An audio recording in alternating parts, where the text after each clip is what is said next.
Good morning. I'm Kim Dornsang De Vega, and I will report about understanding and managing individual behavior. So, what are we going to do is to identify, explain, describe how this managerial behavior can affect in the office or in the work. So, first of all, managers need good people skills. So, in this chapter, we have um, three things that will be discussed about organizational behavior or OB. First, what is behavior? So, behavior is the action of people. So, an organizational behavior is the study of the action of the people at work. Is it clear that organizational behavior is composed of the behavior of the people?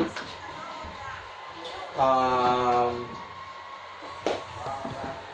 Next is the organizational as a whole, or as we can say that it's like an iceberg.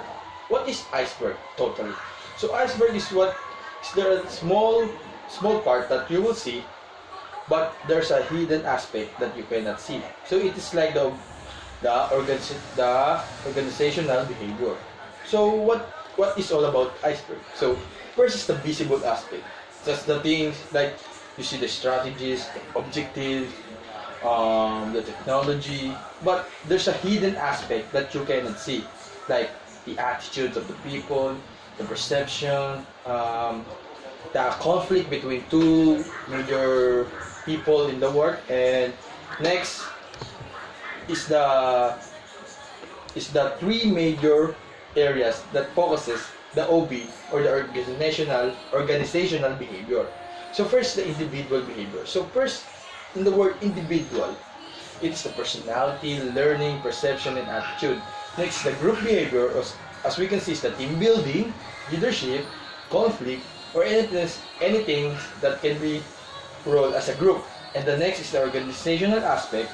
It includes the structure, culture, human resources, and other practices.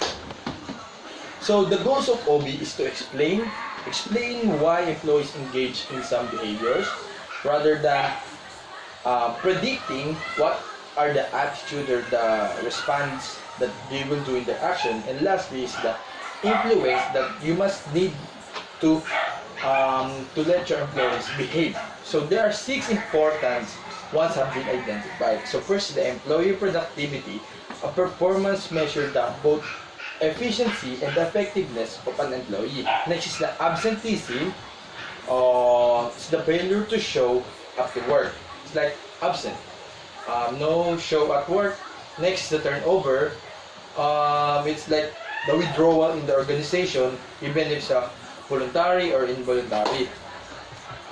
So, next 3 is the organizational citizenship behavior, or the OCB, which is behavior that promotes the effective functioning of the organization. Next, the job satisfaction, the general attitude toward his or her job, like he or she likes his job, it will be satisfaction. Next, the counterproductive workplace behavior, international employee behavior, damaging the organizational within the organization. Next topic that will be discussed, chapter 2, are the attitudes and job performance. These two types are very common in the work. First, the attitude. So as we can see, attitudes is not for work or for anything workplace, but as a whole, as a person. If you have a bad attitude, you have a bad personality. So attitude will be the factors that can affect you in the workplace. So it will reflect on the individual.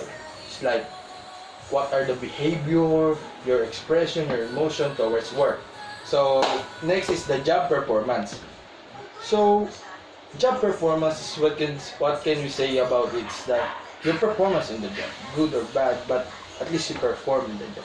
So there are 3 components of attitude.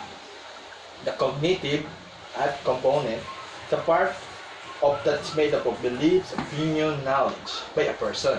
Next, the affective component. Affective component is like the emotion or feeling a part towards the work.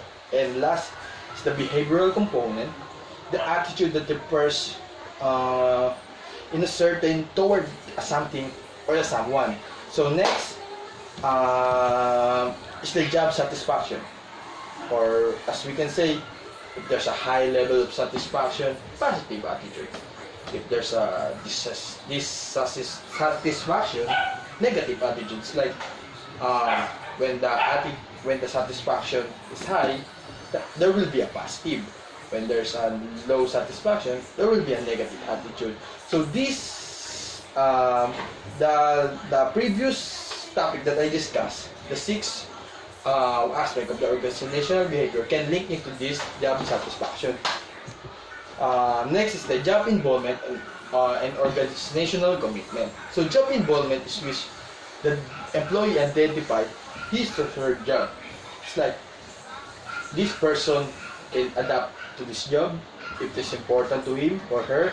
And the next is organizational commitment, the degree when an employee identifies his or her organization or the membership on the organization. Next, the perceived organizational support. Employees generally believe that organization values their contribution, cares to the well-being.